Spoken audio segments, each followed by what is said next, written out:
Welcome back to our sports and business legal aspects here, the weekly update. And this week we follow up last week's major decision with the Tom Brady case that dominated the news for the summer, that dominated all the sports and news stations the past couple weeks.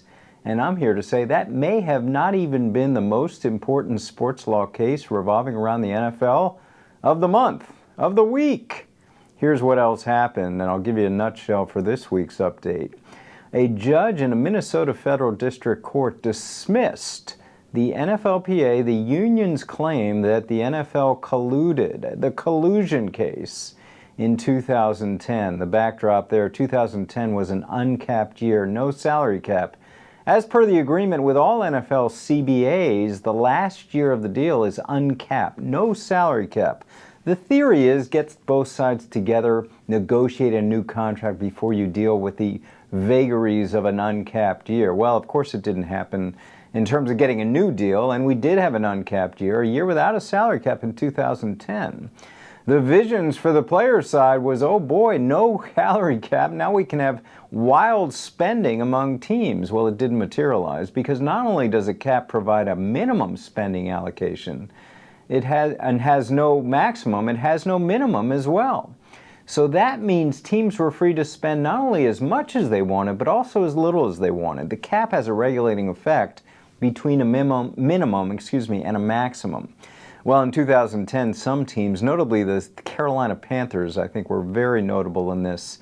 They really reeled back spending, spent way below what would have been the minimum had there been a cap, in order to just sort of retrench and see what the new system would be in the to-be negotiated CBA. Well, the NFLPA sued, said there was collusion involved, especially noting that the NFL fined or took away cap money, future penalties for the Washington Redskins and the Dallas Cowboys for their circumvention of whatever it was. It wasn't a cap, but circumvention of what they did in 2010. It obviously hurt the NFLPA that they signed off on those penalties.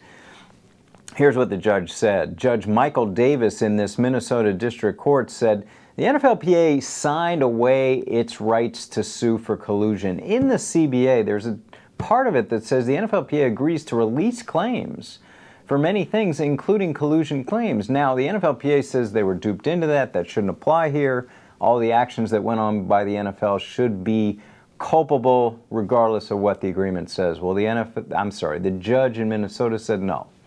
Get out of here, because this case is precluded by the language of the CBA. The NFLPA can't come in here.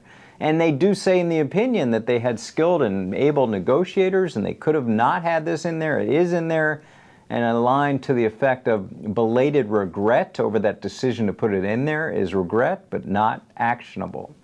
So, a ruling for the NFL and a collusion claim that could have cost them hundreds of millions of exposure, that's gone away. So in the general scheme of things, that may be even more important, at least money-wise, than the Tom Brady case. So the ultimate irony in comparing these cases is twofold.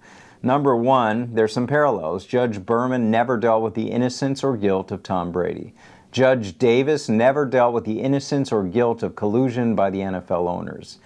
Judge Berman was in a court that the NFL directed the case to and ruled for the NFLPA. Judge Davis was in a court that the NFLPA always tried to direct things to, and the ruling was for the NFL. So it's the ultimate irony of these cases. And the language in the CBA was not enough for Judge Berman to rule for the NFL, but it was enough for Judge Davis to rule for the NFL. Two parallels, two important cases, both coming out within days of each other in early September 2015. Major impacts going forward for Commissioner Power with the Tom Brady case and for collusive activity and signing away things in the CBA and adhering to what is written in the CBA by Judge Davis in the Minnesota court. That's your courtroom football update for this week. I'll be back next week. I'm Andrew Brandt.